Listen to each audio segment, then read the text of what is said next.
What advantage then has the Jew? Or what is it profits of circumcision? Much every way first of all that they were entrusted with the oracles of God. For what if some were without faith? Shall their want of faith make none affect the faithfulness of God? God forbid ye, let God be found true, but every man a liar, as it is written, that thou mightest be justified in thy words, and mightest prevail, thou comest into judgment. But if our unrighteousness commandeth the righteousness of God, what shall we say? Is God unrighteous, who visiteth with wrath? I speak after the manner of men.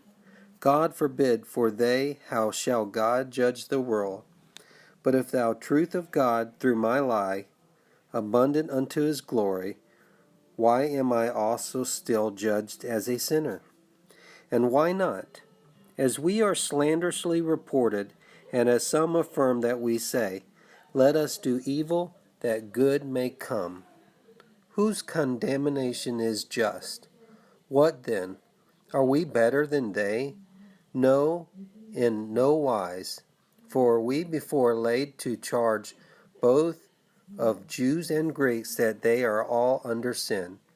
As it is written, there is none righteous, no, not one. There is none that understandeth. There is none that seeketh after God.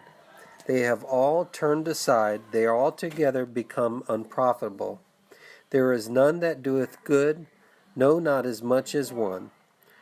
Their throat is upon sepulchre with their tongue. They have used deceit. The poison of hyssop is under their lips, whose mouth is full of cursing and bitterness. Their feet are swift to shed blood. Destruction and misery are in their ways, and the ways of peace have they not known. There is no fear of God before their eyes.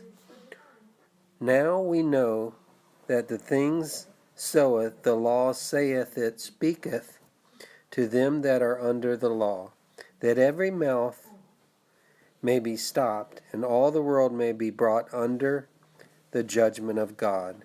Because by the works of the law shall no flesh be justified in his sight, for through the law cometh the knowledge of sin. But now apart from the law, a righteousness of God has been manifest, being witnessed by the law and the prophets, and even the righteousness of God through faith in Jesus Christ unto all them that believe, for there is no distinction. For all have sinned and fall short of the glory of God, being justified freely by the grace through the redemption that Christ Jesus, whom God set forth to be a propitiation through faith in his blood, to show his righteousness because of the passing over of the sins done aforetime in the forbiddance of God. For the showing, I say, of this righteousness at the present season, that he might himself be just, and the justifier of him that hath faith in Jesus. Where then is the glorying? It is excluded. By what manner of the law? Of the works? Nay, but by a law of faith. We reckon therefore that a man is justified by faith apart from the works of the law. Or is God the God of Jews only? Is he not the God of the Gentiles also? Yea, of the Gentiles also. If so that God is one, and he justify the circumcision by faith, and the uncircumcision through faith, do we then make the law of none effect through faith? God forbid, nay, we establish the law.